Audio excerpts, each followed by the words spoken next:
नमस्कार, मैं हूं आपके साथ पूर्वी राय। आइए बढ़ते हैं आज की खास खबरों की ओर। राजेंद्र नगर में श्री श्री 108 प्रशांत महाराज को भागवत कथा के बाद ही दी गई विदाई। राजेंद्र नगर बंद गली में 20 मार्च से 26 मार्च तक की गई भागवत कथा के विश्राम के बाद आगर रोड स्थित राजेंद्र नगर बंद गली में राजेंद्र नगर मित्र मंडल, महिला मंडल एवं समस्त क्षेत्रीय रहवासियों द्वारा 20 मार्च से 26 मार्च तक श्रीमद् भागवत कथा का आयोजन किया गया, जिसे कथा व्यास पीठ से श्री श्री 108 संत श्री प्रशांत जी महाराज द्वारा सुनाए गए, जिसमें सैकड़ों की संख्या में क्षेत्रीय रहवासी सम्मिलित हुए। राजेंद्र नगर मित्र मंडली एवं क्षेत्रीय रहवासियों के सहयोग से प्रथम बार श्रीमद् भागवत कथा के सफलतापूर्वक आयोजन किया गया, जिसके विश्राम के बाद महाराज जी को नम आंखों से विदाई दी गई और समस्त रहवासियों ने, जिन लोगों ने प्रत्यक्ष अप्रत्यक्ष रूप से किए गए सहयोग के लिए सभी का आभार व्यक्त किया। आयोजन चल रहा है। हाँ, 20 मार्च को यहाँ भागवत का वो आयोजन रखा गया था, जो 26 तारीख को विश्राम हुई भागवत और भंडारे के सहित। और आज गुरुजी की विदाई करके हम लोग साकेत धाम से छोड़ के आ रहे हैं। और बहुत बढ़िया, हमारे जितने सहयोगी हैं प्रत्यक्ष ये लोगों ने सहयोग करा है, इनको बहुत बहुत धन्यवाद देता हूँ मैं और सब आभार व्यक्त करता हूँ। आपका नाम? विजेंद्र सिंह कुशवाहा, राजेंद्र नगर गली नंबर 2 बंद गली। जी बताएं किस प्रकार का आयोजन किया गया है? यहाँ पर 20 तारीख से लेकर 26 तारीख तक भागवत कथा का आयोजन रखा गया था। सारे राजेंद्र नगर मित्र मंडली और महिला मंडल की तरफ से पूरा आयोजन रखा गया था और सभी को खूब आनंद आया यहाँ पर। और आज इसका विश्राम दिवस था।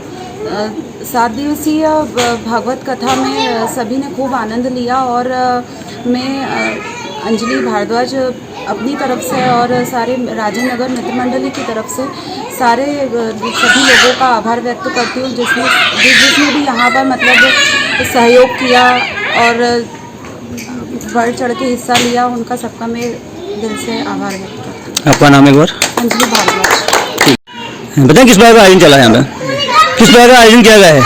यहाँ पर दिनांक 20 से लगा करके 26 तक का भागवत सप्ताह का आयोजन किया गया था और सभी रहवासियों ने बहुत अच्छे से इसमें भाग लिया और सभी के मार्गदर्शन से, सबके सहयोग से अच्छा कार्यक्रम संपन्न हुआ।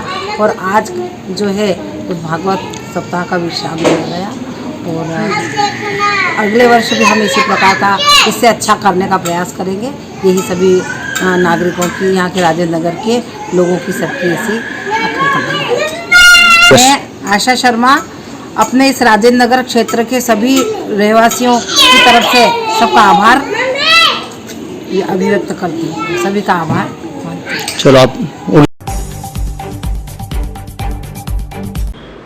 चैत्र नवरात्रि 30 मार्च से सभी माता मंदिर में होंगे भव्य धार्मिक आयोजन। 30 मार्च से शुरू होगी माता रानी की आराधना का पर्व चैत्र नवरात्रि, जिसको लेकर सभी देवी मंदिरों में तैयारियां हो गई हैं। सभी माता मंदिर पर चैत्र नवरात्रि एवं विक्रम नववर्ष का आयोजन 30 मार्च से 6 अप्रैल तक किया जाएगा। चामुंडा माता मंदिर के पुजारी पंडित शरद चौबे एवं गजलक्ष्मी मंदिर के पुजारी अभिनेश शर्मा ने बताया कि 30 मार्च को ब्रह्म मुहूर्त में घट स्थापना और ज्योति जलाकर रात्रि नवरात्रि का प्रारंभ किया जाएगा। प्रतिदिन मां को अलग अलग प्रकार का प्रसाद चढ़ाकर वितरण किया जाएगा। प्रतिदिन माता जी का अलग अलग स्वरूपों में श्रृंगार किया जाएगा। गजलक्ष्मी मंदिर पर पंचमी पर माता जी का स्थापना दिवस मनाया जाएगा। 6 मार्च को नवरात्रि के 12 बजे हवन किया जाएगा। 10 मार्च को कन्या पूजन कर भोजन प्रसादी ग्रहण कराई जाएगी।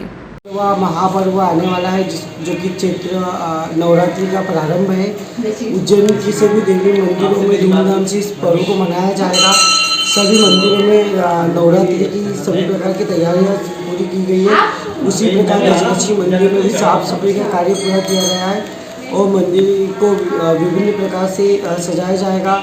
पंचमी के दिन गजलक्ष्मी मंदिर में माता का प्राकट्य दिवस मनाया जाएगा और भजन संध्या और महाप्रसाद का वितरण किया जाएगा इस दिन और धार्मिक आयोजनों का कार्यक्रम किया जाएगा।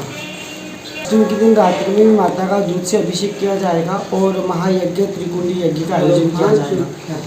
सभी भक्तों इस नवरात्रि में देवी उपासक अपने मन की कामना से देवी के विभिन्न प्रकार के अनुष्ठान करते हैं। आपका नाम? अनिमेश शर्मा। किस प्रकार का आयोजन चल रहा है?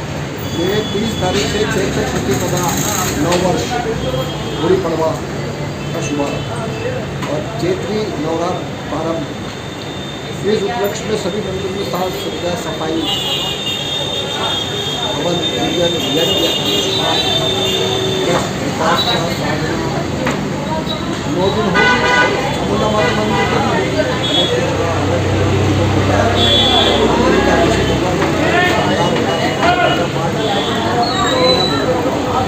जो भी धार्मिक अनुष्ठान धार्मिक कार्यक्रम प्रतिवर्ष होते हैं वो इस वर्ष भी होते। आपका नाम?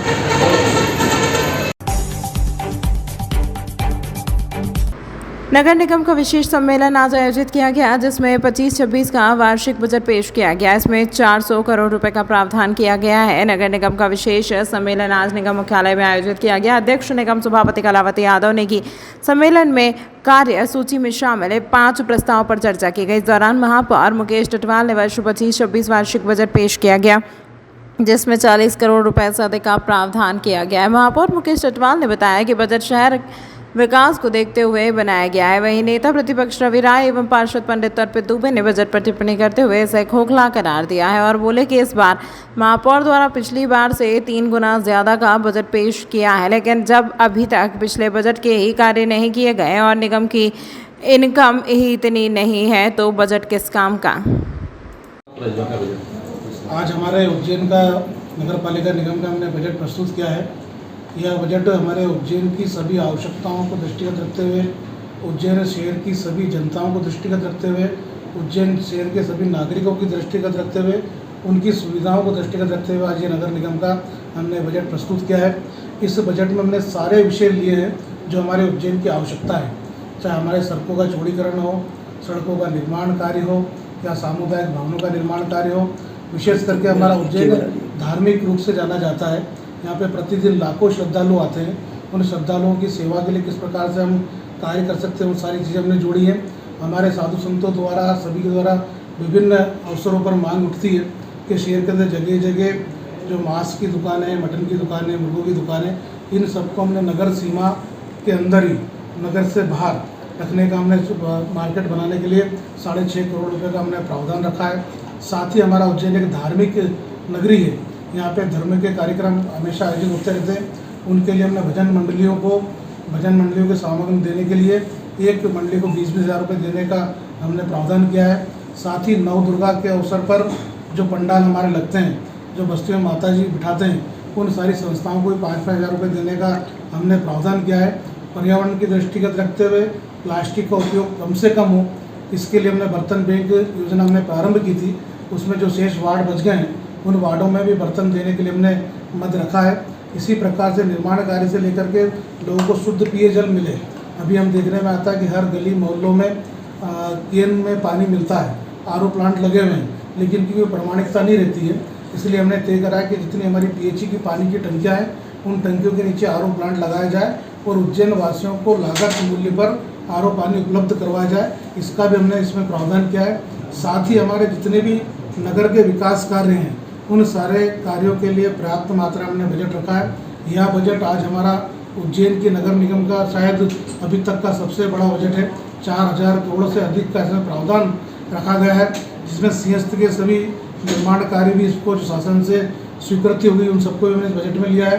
अमृत 2 की योजना का लिया है। हमारे पीने के पानी के लिए सिराल खेड़ी और जितने भी काम इसमें आए, उन सारे कामों का भी प्रावधान किया गया है। माननीय हमारे मध्य प्रदेश के यशस्वी मुख्यमंत्री डॉक्टर मोहन यादव जी के द्वारा जो उज्जैन के विकास के लिए राशि दी गई है, इसके लिए हमने आज सदन में उनके प्रति धन्यवाद भी प्रस्तुत किया है।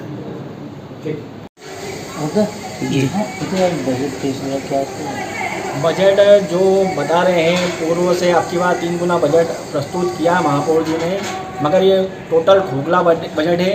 पूर्व में 1100 का बजट था। 1100 का बजट में आज तक शहर में, वार्ड में कहीं पर कोई विकास नहीं हुआ है। इसके पहले वार्ड भ्रमण करके महापौर जी ने गली गली घूमे हैं और लोगों का विरोध झेलना पड़ा है। आज वार्ड में इन्हें नई समिति वाटर चेकिंग के लिए समिति उन्होंने बनाई है, मगर आज की तारीख में जब नल ही नहीं आ रहे हैं, लोगों को पानी नहीं मिल रहा 2 दिन तक, तो चेकिंग क्या करेंगे। उसके अलावा मंदिरों में पांडालों के लिए 5-5 हज़ार रुपये का घोषणा कर रहे हैं। पूर्व में भी जब ये प्रथम महापौर बने थे, शहर में महापौर बन के आए थे, जब इन्हें वादा किया था कि जितने मंदिर है, क्योंकि उज्जैन महाकाल की नगरी है, यहाँ 84 महादेव विराजमान है और अधिक मास में और सावन में 84 महादेव की यात्रा होती है। तो उस समय देखा गया था कि जो जल संकट नेता है मंदिरों के बाहर इन्हें ट्यूबवेल की घोषणा की थी कि मैं हर मंदिर के बाहर पानी की व्यवस्था करूंगा कि लोग आके जल चढ़ा सके। वो आतंक की जो घोषणा है वो घोषणा ही रह गई है। और इस प्रकार से अभी भी जो बजट प्रस्तुत किया है खोखला बजट है लोगों को दिखाने के लिए। आपका नाम पंडित अर्पित हुए पार्षद वार्ड क्रमांक 21।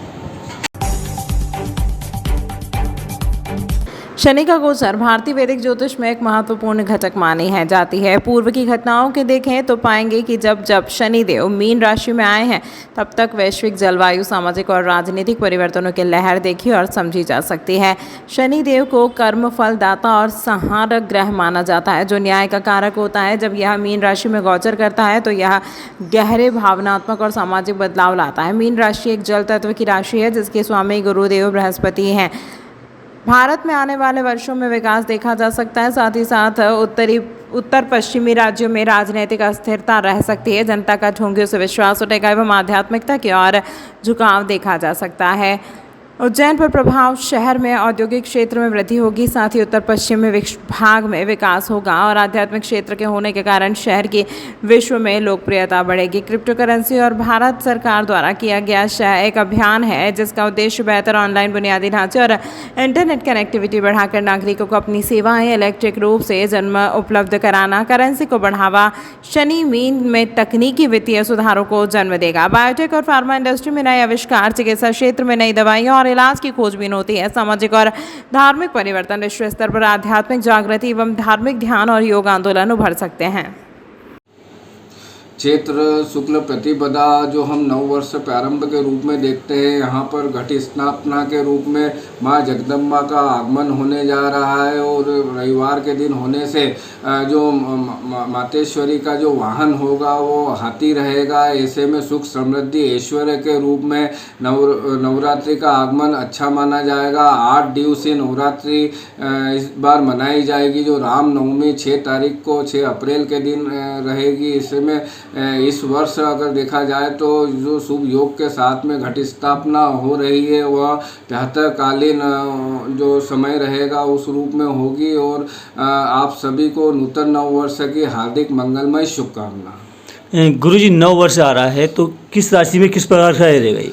देखिए, राशियों की अगर बात की जाए तो यहाँ अभी ग्रहों के परिवर्तन देखने को मिल रहे हैं। सर्वप्रथम मेष राशि आती है और मेष राशि को अगर देखें तो यह शुरू 15 अप्रैल से यहाँ इस वर्ष मेष राशि के लिए अति उत्तम होने जा रहा है क्योंकि इस राशि में गुरु भी परिवर्तन हो रहे हैं। ऐसे में भाग्य सुख और कर्म सुख के आधार पर इन्हें विशेष रूप से लाभ मिलेगा। साथ में विदेश प्रवास होते हैं, आवागमन के साधन बढ़ते हैं, कुछ खर्चे भी होते हैं, लेकिन यह वर्ष मिला जुला रहेगा। वृषभ राशि के लिए विशेष लाभ कह सकते हैं कि सारे ग्रह इस समय इस साल में जो शुरुआत में जो आ रहे हैं वो विशेष लाभ के रूप में रहेंगे।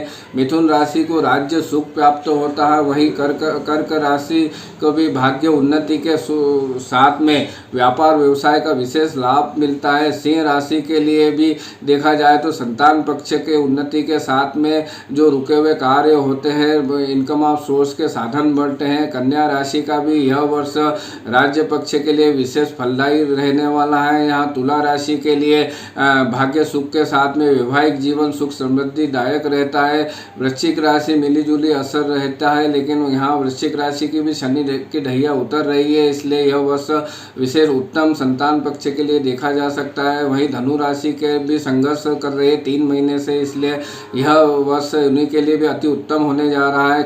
मकर राशि की भी 7.5 उतर चुकी होगी, इसलिए यह वर्ष विशेष फलदायी खास करके दीपावली के बाद ज़्यादा अच्छा समय मकर राशि का रहेगा। कुंभ राशि का समय 15 अप्रैल से विशेष अच्छा देख सकते हैं, काफ़ी समय संघर्ष करते हुए आ रही है।